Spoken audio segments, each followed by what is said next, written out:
qodobka saddexaad ay tilmaamaan ee daliilkooda kale ugu xooga badan leh waa daliilul cinaaya. waxay ku tilmaamaan waa dunidani waxay u dhisan tahay inaynu ku noolaano. wax kastoo baahi nololeed ah wuu yaallaa, meelaha kale ma yaallo.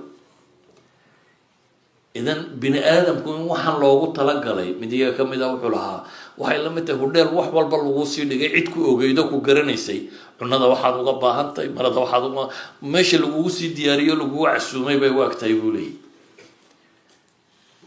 waa kuwa yidhaahdaa qadaayaadka physics-ka constantiska la sheego oo dhamme in yare hadduu isbedelo noloshu ma jirteen, yaa waxaan oo dhan thaabit ka dhigay ee ugu sii talagalay.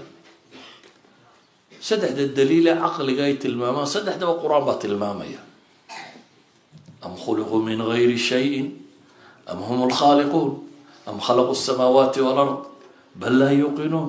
waa daliil qur-aan oo aayad qur-aan oo haddaynu daraasayno si fiican loo arkayo. daliilu nidaam iyo kownku siduu u dhisan yahay ilaahay baa inoo tilmaamaya. qul unduruu maada fi samaawaati walard, war cirkiyo dhulka eega.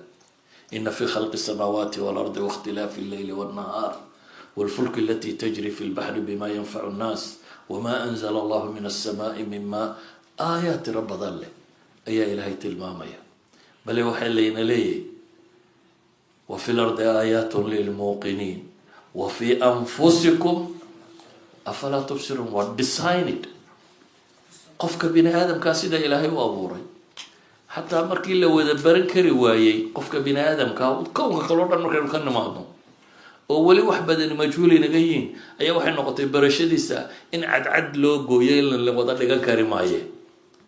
dhakhtar baa il ku takhasusay, mid baa keli ku takhasusay, mid baa qanjidhada ku takhasusay, mid baa neerfa ku takhasusay, mid baa mafaasisha halka la iskaga xidho lafaha iyo intaasi ku takhasusay, mid baa caloolka, mid baa samba, mid baa wadne. maxaa bini aadamka loo boogooyey? waa siduu cajabta u tahay abuurkiisu. ilahina wuxuu leeyahay wa fii anfusikum afalaa tubsiruun. idan waxaan uga dan leeyahay aayadkan idinku tilmaamaya